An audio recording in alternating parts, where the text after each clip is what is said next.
तो hello friends, welcome back to my channel. और friend, आज के वीडियो सीरीज के अंदर हम डिस्कस करने वाले हैं काफी इंटरेस्टिंग टॉपिक को, जिस टॉपिक का नाम है 6LoWWAN पैन। ओके, जिसे हम लोग IPv6 over low power wireless personal area networks कहते हैं।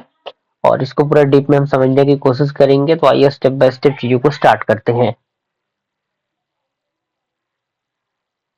पॉइंट यहाँ पे क्या है, 6LoW PAN is an acronym for IPv6 over low power wireless personal area networks. यानी ये एक प्रकार का IPv6 over power wireless personal area network है। एंड ये क्या है, it is a technology designed to allow IPv6 packets to be transmitted over the low power and low bandwidth wireless network. यानी ये टेक्नोलॉजी है डिजाइंड होता है allow करने के लिए IPv6 पैकेट्स को ट्रांसमिट करने के लिए लो पावर के अकॉर्डिंग और लो बैंडविड्थ के अकॉर्डिंग जो भी वायरलेस नेटवर्क्स होते हैं उसके लिए। And it is particularly useful for internet of things applications. इसका use basically particularly internet of things के अंदर होता है, जहाँ पे जो डिवाइसेस होते हैं टाइपिकली उनके पास लिमिटेड रिसोर्सेज होता है, जैसे कि मेमोरी हो गया, प्रोसेसिंग पावर हो गया, एनर्जी हो गया। अब इसी के अंदर कहता है 6 LoWPAN enables efficient transmission of IPv6 packets on the low power wireless networks such as IEEE 802.15.4, जिसे हम लोग the standard for ZigBee and thread networks कहते हैं, which are commonly used in IoT networks. यानी जो basically IoT networks के अंदर commonly use किए जाते हैं। And the technologies was developed to address the need of IPv6 connectivity in constant environment, allowing the millions of devices to be connected to the internet using the IPv6 address। यानी जो billions of devices होते हैं उनको connect करने के लिए basically इसका use होता है। अब यहाँ पे इसके की फीचर्स दिए गए हैं। की फीचर्स में सबसे पहले आपका आता है लो पावर कंजम्पशन। इसके अंदर दिया गया है कि this is design to work in low power environments, making it ideal for the IoT devices that operate on batteries and need of optimization optimize power. यानी ये बेसिकली लो पावर पे काम करता है, क्योंकि जिससे कि जो चीजें है वो काफी ऑप्टिमाइज हो सके और इसका कॉस्ट भी थोड़ा सा रिड्यूस किया जा सके। दूसरा आपका आता है कि फीचर में IPv सपोर्ट। इसके अंदर क्या रहा है, it allows devices with limited resources to communicate using the IPv protocol, which is essential for addressing the growing number of IoT devices। यानी ये जो है वो अलाउ करता है इन डिवाइसेस को लिमिटेड रिसोर्सेज के कम्युनिकेट करने के लिए, जिसमें IPv6 प्रोटोकॉल का यूज होता है, जो काफी एसेंशियल होता है एड्रेस करने के लिए और ग्रो करने के लिए नंबर ऑफ IoT डिवाइसेस को। इसी के अंदर कह रहा है कि IPv6 supports a vast address space. यानी जो IPv6 होता है वो सपोर्ट करता है वास्ट एड्रेस स्पेस को, जो इंश्योर करता है बिलियंस ऑफ डिवाइसेस को जिनके पास यूनिक एड्रेसेस होते हैं। तीसरा आपका आता है इफिशिएंट पैकेट हेडर कंप्रेशन।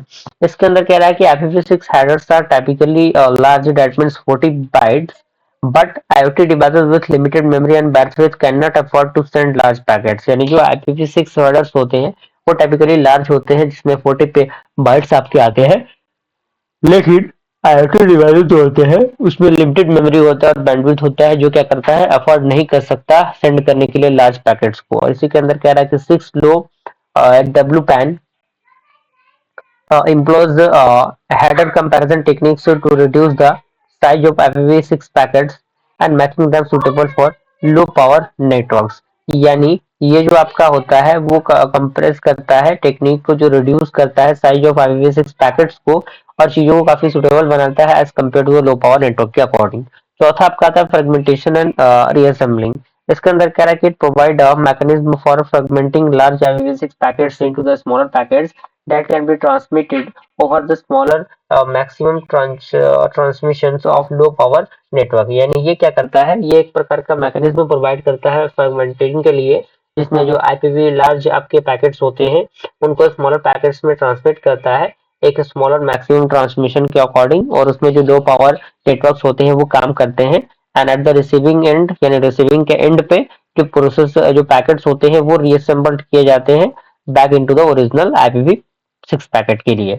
पांचवा आपका आता है सपोर्ट फॉर मेश नेटवर्किंग। इसके अंदर कह रहा है कि 6LoWPAN supports mesh networking capabilities where devices can communicate with each other in a decentralized manner। यानी इसमें क्या होता है, जो डिवाइसेस होते हैं वो क्या करते हैं, कम्युनिकेट कर सकते हैं एक दूसरे के साथ एक डिसेंट्रलाइज मैनर के मतलब according. And this is popularly useful in IoT application where devices may be spread out over a large area। यानी ये क्या है, ये बेसिकली काफी पार्टिकुलरली यूजफुल होता है IoT एप्लीकेशन के लिए, जहाँ पे जो डिवाइसेस होते हैं वो स्प्रेड करते हैं एक मतलब बड़े एरियाज को, और उसको जरूरत पड़ती है फॉरवर्ड करने के लिए मल्टीपल होप्स और रीच ऑफ डेस्टिनेशन को। अब यहाँ पे इसके नेटवर्क आर्किटेक्चर की हम बात करें तो यहाँ पे आप देख सकते हैं नेटवर्क आर्किटेक्चर में सबसे पहला आपका नेटवर्क आता है नेटवर्क लेयर, जिसमें यहाँ पे इसे हम लोग 6 LoWPAN लेयर कहते हैं, और इसके अंदर कुछ पॉइंट्स यहाँ पे दिए गए हैं। जैसे कि आप देख सकते हैं, this is where the IPv6 packets is adapted to the specific low power wireless network. यानी ये वहां पे होता है जहाँ पे जो IPv6 नेटवर्क्स होते हैं वो अडेप्ट करते हैं एक specific low power wireless network को, और ये हैंडल करता है टास्क को, जैसे कि हेडर कंपैरिजन हो गया, फ्रेगमेंटेशन हो गया, रीअसेंबलिंग हो गया। इसी के अंदर क्या है कि 6 LoWPAN operate on top of I triple E 802.145.154 as standard for low data rate wireless networks। यानी कि इसके लिए लो डेटा जो आपका होता है, लो पावर जो होता है उसके लिए यूज होता है। and other wireless protocols like thread and also uses the 6 LoWPAN to the adaptations layer। दूसरा आपका आता है लिंक लेयर, इसके अंदर भी पॉइंट्स दिए गए हैं। अब यहाँ पे पॉइंट आता है हाउ इट्स वर्क, यानी ये किस तरीके से वर्क करता है। तो वर्किंग का प्रोसेस सबसे पहले आपका आता है IPv6 पैकेट कंपैरिजन, यानी कि जो पैकेट होते हैं पैकेट के कंप्रेशन के अकॉर्डिंग ये काम करता है। उसके बाद आपका फ्रेगमेंटेशन आता है, इसमें भी पॉइंट दिया हुआ है, छोटे छोटे पॉइंट्स हैं। तीसरा आपका आता है रीअसेंबलिंग, और चौथा आपका आता है राउटिंग एंड एड्रेसिंग। अब यहाँ पे टॉप पॉइंट है आपका यूज केसेस ऑफ 6 LoWPAN, यानी इसके यूज केसेस क्या है। तो सबसे पहला यूज इसका आता है स्मार्ट होम्स के अंदर, यानी जो भी स्मार्ट होम्स होते हैं उसके कंस्ट्रक्शन के लिए इसका यूज होता है। इंडस्ट्रियल IoT के लिए इसका यूज होता है, इसके अंदर पॉइंट दिए गए हैं। हेल्थ मॉनिटरिंग के लिए अंदर इसका यूज होता है। एग्रीकल्चर एंड एनवायरमेंट मॉनिटरिंग के अंदर इसका यूज होता है। स्मार्ट ग्रिड के अंदर इसका यूज होता है।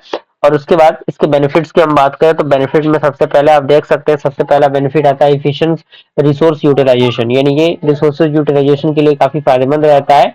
दूसरा आता है कि ये स्केलेबिलिटी प्रोवाइड करता है। तीसरा कॉस्ट इफेक्टिव ये होता है, और चौथा आपका आता है इंटरऑपरेटेबिलिटी।